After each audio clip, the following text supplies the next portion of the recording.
né? Porque há muitas dúvidas sobre realmente o que é calvinismo, o que é arminianismo. Sim. Muitos que se acham calvinistas, na realidade, não são. Há muita distorção dos dois lados. Né? Dos dois lados, Sim. né? Você tem os famosos calvinistas de 3 pontos, calvinistas de 4 pontos.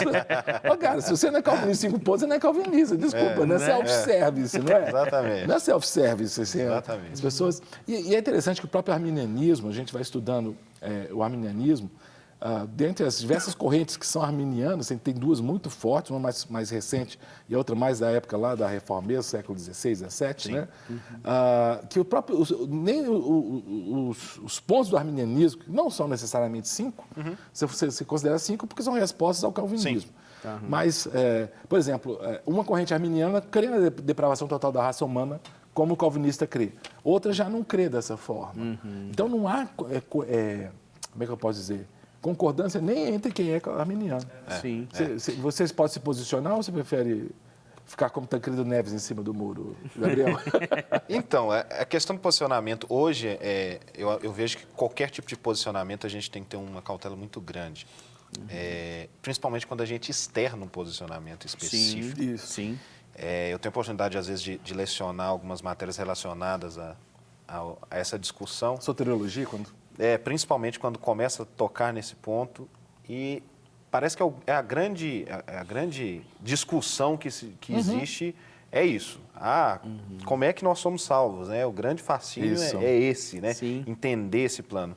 Então, assim, apesar da gente ter uma confissão mesmo, a gente vê beleza também do outro lado da confissão. Sim. Porque essa é a beleza do Evangelho, da diversidade, né? Sim. E no mistério, né, Gabriel? Porque eu creio que nesse caso, a discussão sobretudo sim.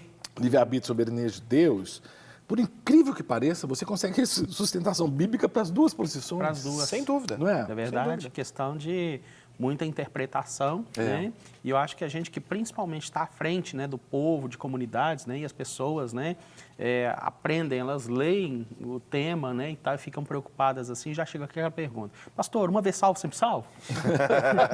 Clássico. Sabe? Não, e dá muita polêmica, porque é o quinto ponto do calvinismo, que é a perseverança dos santos, né? Que na visão arminiana é diferente. Sim. Né? É diferente. Mas é um perigo, porque os radicais dos dois lados são agressivos. Sim. Né? Com o outro lado. Né? Dizendo... É o problema da polaridade, né? Exato. A polarização aí, esse é o perigo. Esse é o perigo. E muitas pessoas, às vezes, não têm a maturidade. Quando a gente se posiciona, eu sou calvinista, eu sou arminiano, tem muita gente que não tem essa maturidade de olhar e falar assim, nós não somos inimigos, né? Nós estamos numa mesma arca diversa e com várias espécies diferentes. Exatamente. E nós estamos aí no mesmo barco. Muito legal. Mas eu acho que vale a pena a gente discutir, por isso que a gente está fazendo essa chamada. Sim. Porque o povo de Deus está perecendo por falta de conhecimento mesmo. Né? Aham. E a igreja reformada, a igreja evangélica, que deveria ser reformada, Sim. O que a gente percebe em termos teológicos está muito próximo do catolicismo romano, numa série de aspectos. Sim. Na série de aspectos.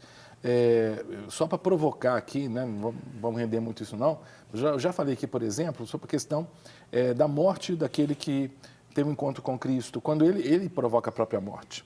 Infelizmente, nós temos visto alguns casos recentes até de líderes, Sim. né?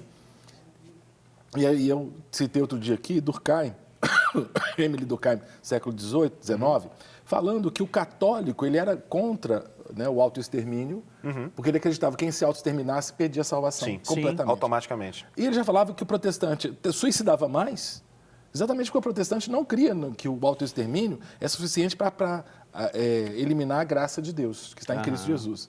Eu estava conversando com um grupo de alunos e falei, olha que interessante, a nossa posição, se eu fizer um levantamento aqui, a nossa posição é muito mais católico-romana do que reformada.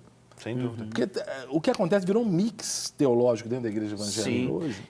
E cada década que vai se passando, mais elementos vão sendo inseridos, né? Sim. Parece que sempre tem alguém querendo inventar a roda. Isso. Então, aparece um novo descobridor da roda e ele quer colocar aquilo dentro do pensamento cristão. Mas é muito simples. É reinventar a roda, porque também, assim, basta estudar teologia, gente, o povo quer ser brilhante, quer... Vamos voltar aos clássicos, né? Voltar aos clássicos. Vamos voltar aos clássicos. Não, o clássico mesmo, Santo Agostinho, antes da reforma. Aham. Não é? Inclusive, Lutero bebeu em Santo Agostinho, porque ele era agostiniano, né? Sim. Mas está faltando muito estudo mesmo né? Sem dúvida. Estudo teológico, estudo da teologia sistemática, teologia bíblica, de história da teologia. Verdade. Né? Para a gente não cair nesses engodos aí, nesses enganos. Não quer ficar um segundo por fora da nossa programação? Agora você pode nos acompanhar através das plataformas digitais.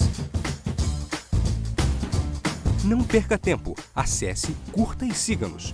Fique por dentro de tudo o que acontece por aqui. Rede Super, inspirando você.